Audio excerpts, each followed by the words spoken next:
Good rainy morning, everybody. Just gonna go over with you what we're working on today. We've got old Yeller, the Vio Yanmar 80 excavator with our Fecon mulching head. I just sharpened our teeth up day before yesterday. This is one of several jobs that we've done so far with this machine. It does a great job. What we have is a bunch of fields. Used to be pumpkin farm and other vegetables. This barbed wire fence in here is one reason that we're using the excavator instead of like a skid steer type machine. And it's grown out about 5 feet from that fence, and we are beating it back. You can see what's turning it into. The first initial pass, so I don't dull my teeth, I'm just taking it down. You know, you can see it's about that high. And then once I get all of them done, depending on where we're at on time and budget, I'll go back over and really skim it down. Or I'll bring the tractor down here with my bush hog and really set it down there, because I don't mind to choke it down too much. So yeah, that's our project for today, and it's rainy, so I'm not going to be trying to do any time lapses. Let's see if I can get you guys set up here over my shoulder. I think that's pretty good. All right. So yeah, we have got probably between 3 and 5 days on this project. Just depending on exactly how deep we want to go. So let's see, which camera are we using? That one. I'll get you guys a good view here. Now I'm just going to do about 30 minutes of video time, letting you guys watch this head work and this machine. You can notice that I'll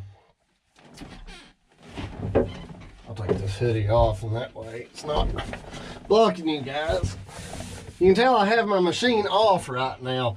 This customer and I have worked out where essentially I am working by the day, and when I do that, to be fair with my customers, I only charge by hours on the machine. And if the machine is running and mulching, that's what they're paying for.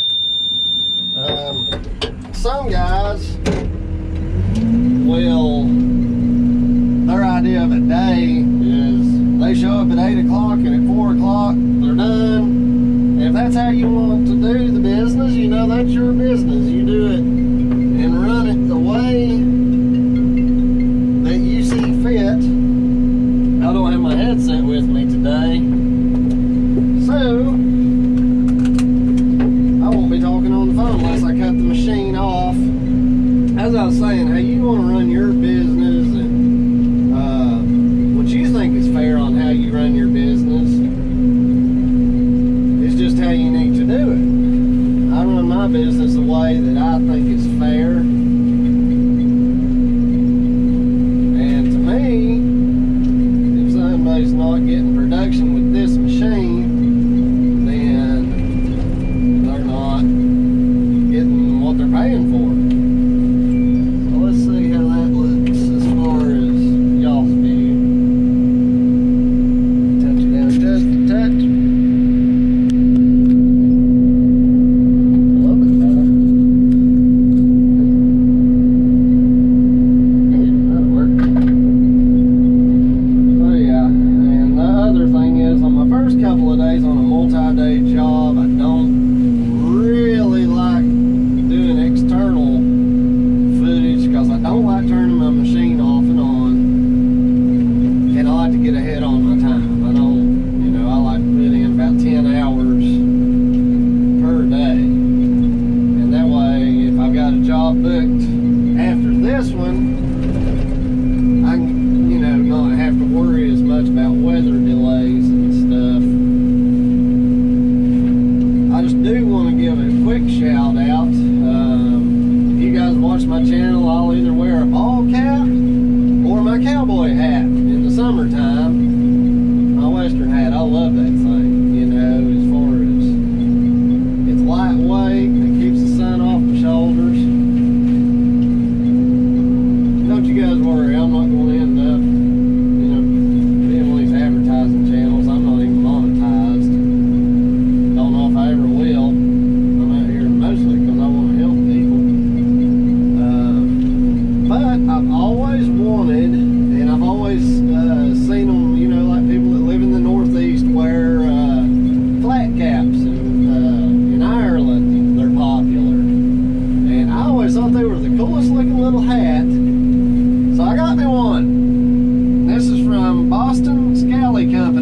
look cute wearing them, so that's an added bonus. I'm sure some of y'all out there don't think I'm cute, but that's all right. She loved it. When I ordered that hat and I put it on my head, she looked so excited it made my day, you know. But I'm a man, I can wear makeup. I can't look prettier for her, so I've got to wear things she likes. So, bought 4 or 5 more of them, and this is more of a ball cap style. I bought it initially, the first hat, because when I dress up, you know, for special events, weddings and things, I like to dress a little nicer than I do here at work. Y'all remind me to hit the windshield wiper once in a while. I ain't got no hair. I'm bald. Well, I got a little on the sides, despite being only 35. My hair got cold. So, I needed something halfway stylish to put on my head.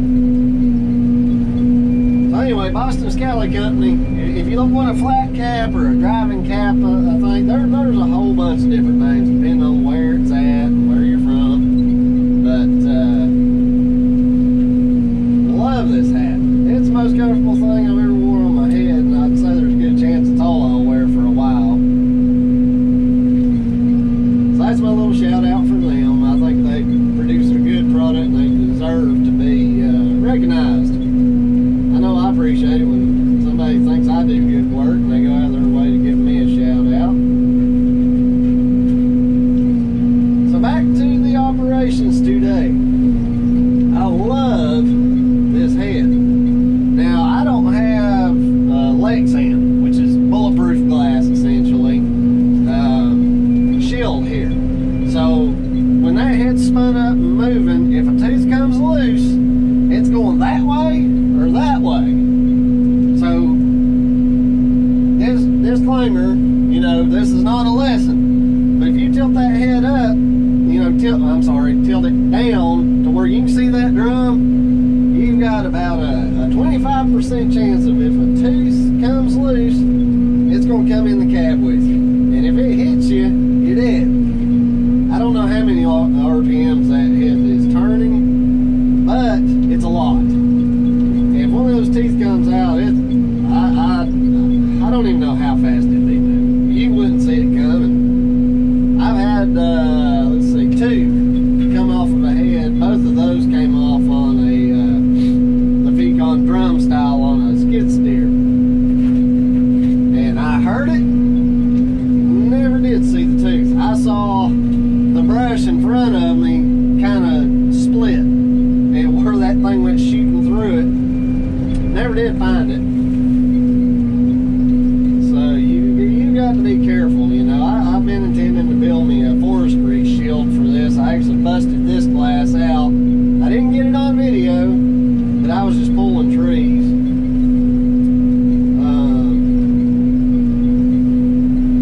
Anyway, I'm going to build a cage for the front of this, and I'll probably do a Lexan shield instead of just a steel cage, because you'd have to use the smaller mesh to catch one of those teeth if it came at you.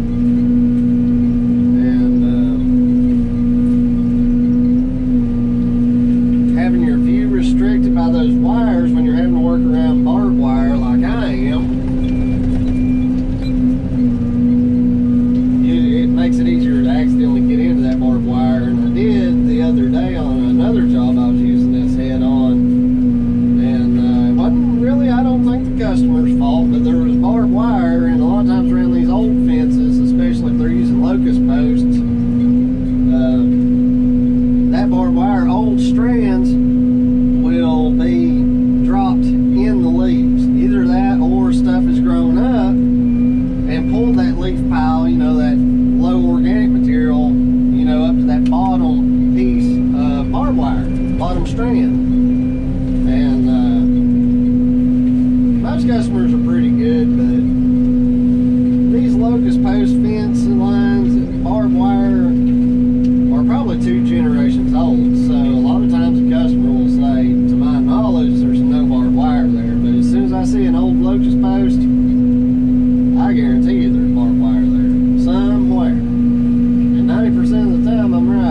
the biggest challenge to work around, I know, here in the mountains of North Carolina, and really anywhere. Those cattle's been kept all around the United States. Back before there were steel posts, locust posts was what they used, because it's rot resistant. It takes years and years and years for locust posts to rot.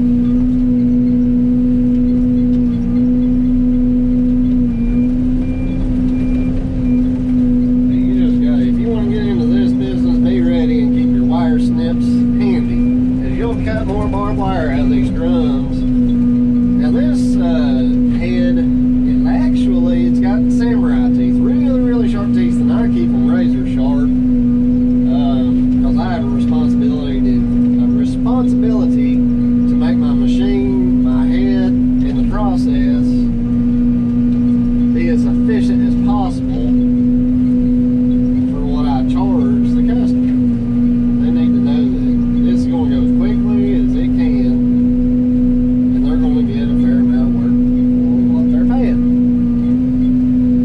As long as you keep this drum spun up fast and you don't choke it down too much, and you hit barbed wire and you hit it kind of slow, this stuff will actually cut the barbed wire.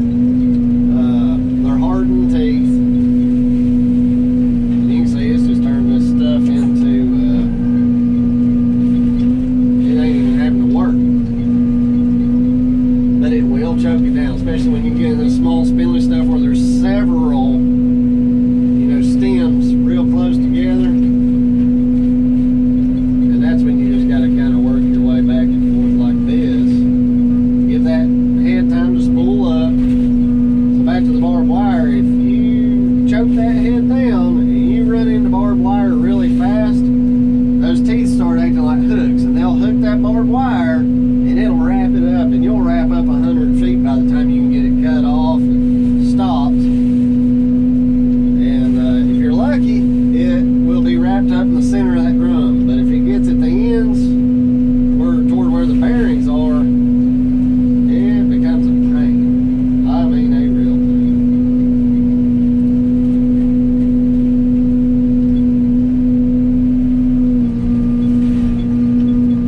See right there, I ran into those several stems a little too quick.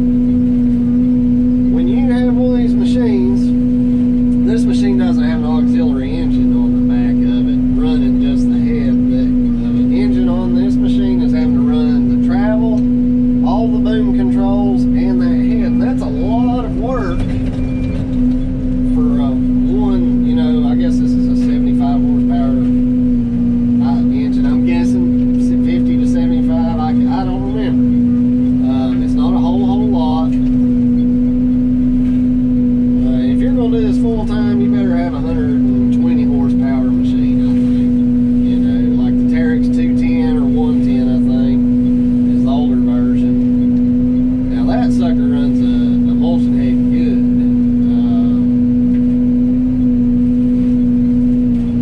But just because you guys are watching this, either you're a subscriber to the channel, or you've just looked up this specific machine and this specific process, we're going to talk mostly about it. And I've made several videos. Hopefully I'm getting better at making these videos as it goes along. If you try to push this machine too hard, you're going to end up going slower. So I'm going to operate this, at a easy pace and in a technique that I would use for this. When you've got a lot of stuff that starts up higher, I'll always reach up, and I know this is out of you guys' view, but I'm about 20 feet high right now, and you'll see stuff start dropping here in a minute.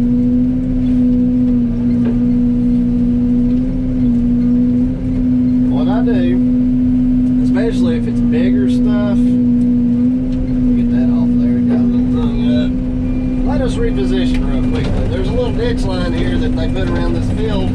I'm assuming to catch water, rainwater, as it goes down toward the creek. Now, how you line yourself up against this stuff will vary depending on what you're trying to accomplish. Luckily, we're on flat ground today, and it's not bouncing us to death. But what I'll do is I'll swing side to side, and I'll go straight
landlord did a really good job on that. But you just, you know, work your way back and forth. I would recommend, I don't cut it loose at the bottom, because once it's loose, the head will be more likely just to bat this stuff around. You want something to hold on. So you just start at the top and work your way back and forth downward. And then I'll get down and, you know, I'll zoom in when I'm doing my editing, but the skids are just a hair lower on this than the teeth can get. So as long as you leave, you know, a little daylight, but like that much between that skid and the ground, you're more than likely you're not going to get into the dirt and you're swinging back and forth. Now you could potentially hit a rock.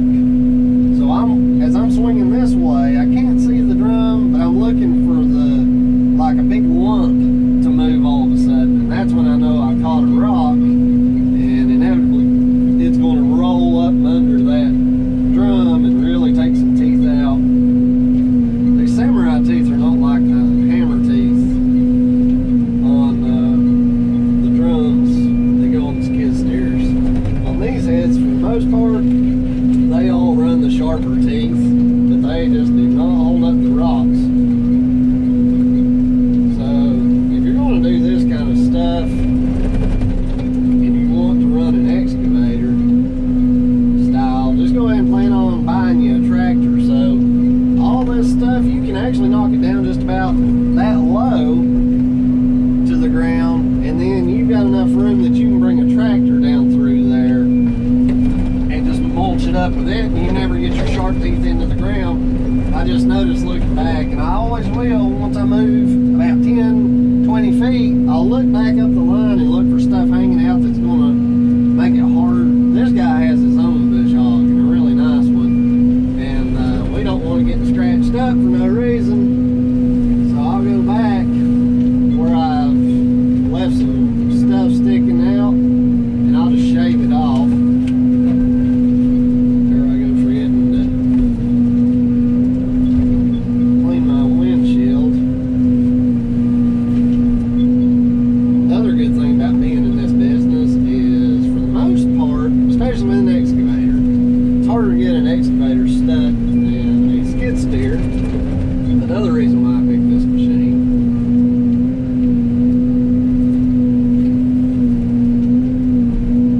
There you go. We just trimmed all that. Looks like a holly bush right there.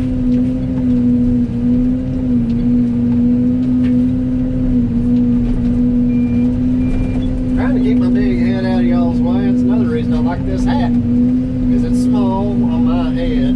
So I can still tilt my head down and keep the sun out of my eyes and off my face, but it doesn't block the camera like some of my other hats.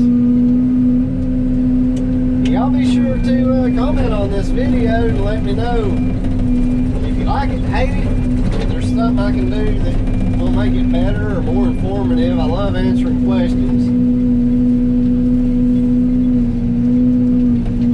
My buddy Donald on here, he comments almost on every video, and I've enjoyed chatting with him some. David Shields over in Australia. I've talked to people all over the world on this channel, and it's great. And you can get these attachments and these machines all over the world, so I feel like I can help a lot of people decide on the right machine for their needs.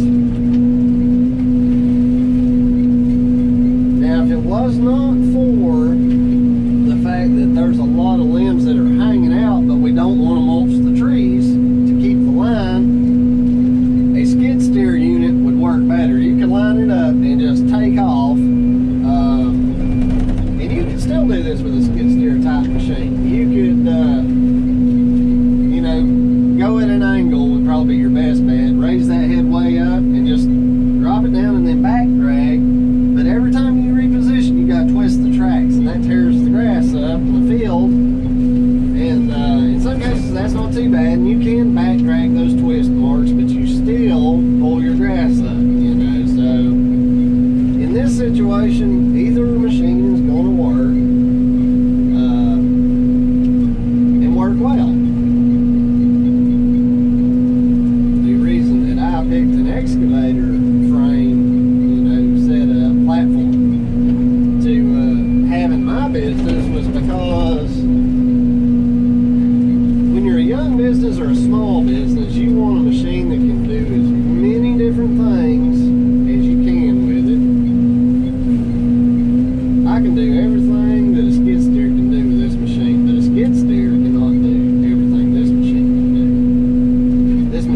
do those processes a little slower, but you got to pick something that suits the majority of your work. Sorry about that squeaking here. I absolutely cannot find that thing. Y'all may not be able to hear it, but I can. It's kind of behind me.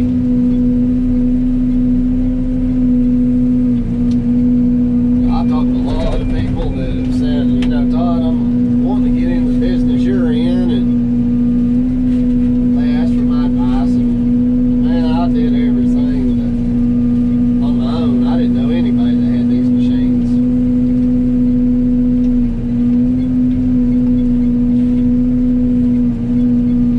Big thing, pay attention to what costs are. I think it cost me to replace the teeth on this head, just the teeth. I think it ended up being between $600 and $800, and I replaced them myself, so there's no labor, you know, outside of me, what I want to make. And I got these teeth, you flip them, they're two-sided. So I think the last set, and I've talked about this in another video, but it seems like people don't go back and watch old videos. They want to watch, when they find your channel, they watch that video and then they watch the after videos. They don't a lot of the time go back, but I've got a lot of good videos that are older, so you gotta go back and check them out. You know, as far as how I am on them, I'm terrible. I was, you know, nervous on the phone. I get nervous, you know, just hitting the record button, but it's definitely getting to where it's fun now. This isn't, you know, doesn't make me nervous. It's like talking to an old friend. My old friend with the camera. And I'm starting to get some, man, we're up over 400 subscribers. And as always, that just tickles me to death that there's 400 people out there that have subscribed and enjoy watching this hillbilly talk and mow down brush and grade the land.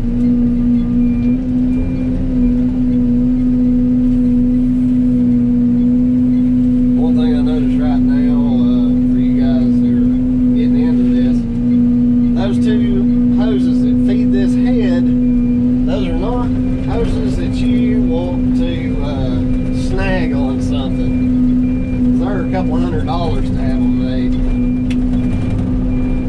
And we kind of reposition, let you guys see a different approach to this. Since this head spins this way, it'll grab stuff, suck it in, and spit it out that way most of the time. So you can actually work behind you, kind of like this. See, this small spindly stuff doesn't really drag that head down. Now this machine, oddly enough, it draws more fluid and power from that head when you drop it down. Side to side really doesn't affect it much, but your head will pick speed back up when you pull back on that arm. I use this control. Most people, to work that up and down, use their right hand. It's just what you're comfortable with. So that's another reason that I work side to side, and then I'll drop it down, because you drop it down, it pulls a little power, but then it's pulling back up as you swing. And that's why you don't see me working like over top of something and then going down like that. It don't maintain power as good. If it's an old dead rotten something, you know, it's going to power through it anyway. At any rate, practice makes perfect, you know, and each platform, a different side, you could go up to like a 100, and it's not going to be a lot different than this 80 machine. Now when you got a bunch of dangly stuff just hanging, having your head flat out usually doesn't work as good as standing him up straight. And just go ahead and go in as far as you're wanting to push stuff back, and then you just swing it. Just like that. And then you work your way down a little bit.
has a skid steer with a mowing head, and man, that sucker's tough. I think he can mow probably, if it's softwoods, 4 to 6 inch material. Not sure if his machine is high flow or not. I wish he'd start a YouTube channel up, because the guy's hilarious.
Appreciate it. If you like us, if you don't like us, well, I don't know what to tell you. We always help people find a good contractor. If we don't specialize in something, we know people who do. Retaining walls, you know, I'd like to get into that, but I just stay busy with this kind of stuff. Fixing driveways. I am very fortunate to have been able to make a living for several years doing something that I love and I enjoy. And I really don't feel like I work most days. I feel like I just get to enjoy life. And that's what I think everybody should strive for. Man, I tell you what, I love this hat. Heavier hat, as much as I turn my head, you know, you can feel it kind of, the weight of it. Austin Scally Company, you have done it. I don't know how long they've been in business, but they have done it. This is an awesome little hat. And just real quick, I almost did not get one from them because of a couple of the reviews, and I know better because, you know, I've got people that dislike my videos, but then the majority like them. Don't base your choice solely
hole saw, a chainsaw, and a wood chipper all in one thing. So when you're looking for somebody to clean up your property's perimeter,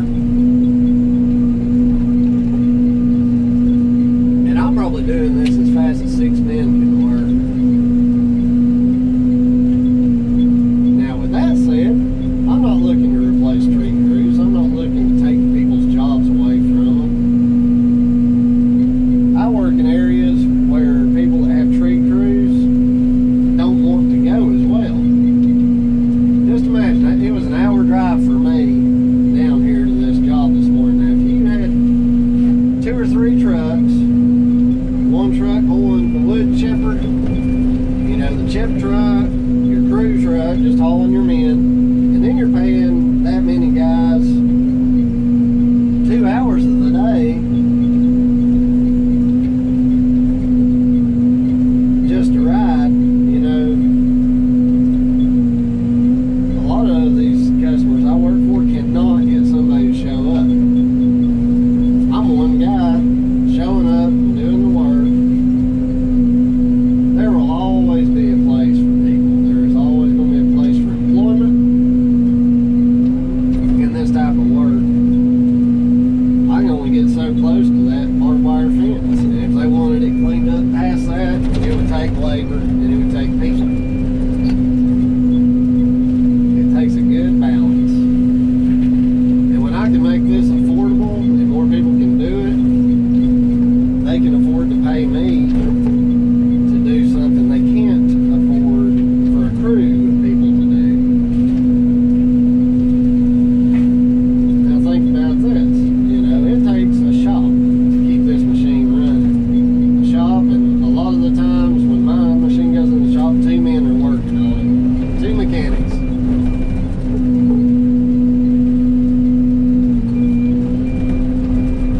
So I'm creating the work there. The machine requires fuel, oil, grease, parts. So even though it may slow, you know, it may take some work from one area, it creates work in multiple others. It's always going to be a circle. It's just like there's only so much energy in the universe. There's not more energy being created. It's being converted constantly, kinetic potential, and it's the same thing. You know, stuff grows. People don't want it. Energy and effort has to go into correcting it. And that's the good thing about this business is you fix it, then it has to be maintained to that. So you're always going to have work. You're not going to do something that's going to put you out of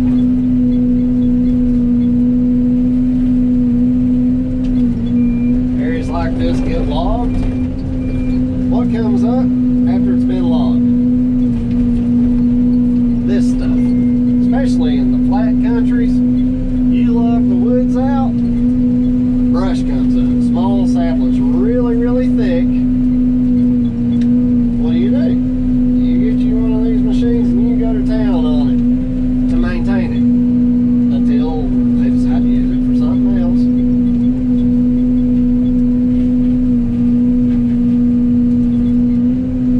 I had a guy, this is the truth. This is the absolute truth. I had a guy message me one time. He put a comment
else I want to encourage those who want to start their own business, don't let the thought that I might fail stop you.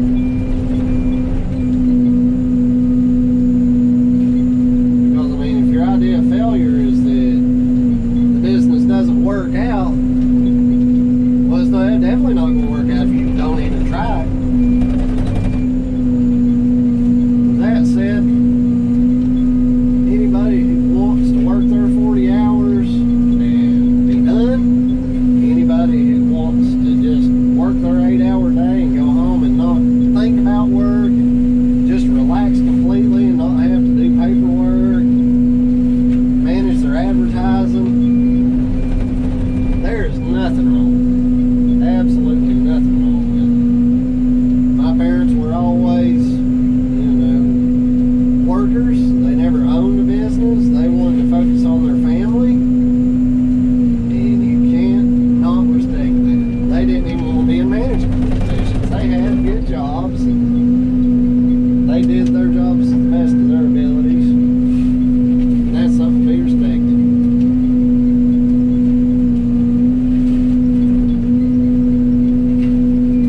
They took care of us boys. I had 2 brothers.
I hope all you guys are having a great day. I know I am. I'm glad to be out here working in this, watching it rain and these hazy mountains. Life is good, and the only way it's going to get better is when I get home to my sweetheart. So you guys keep on having a great day, and we'll do another video tomorrow. We love you guys. We love you, North Carolina, for being our customers. We'll see you on the next one.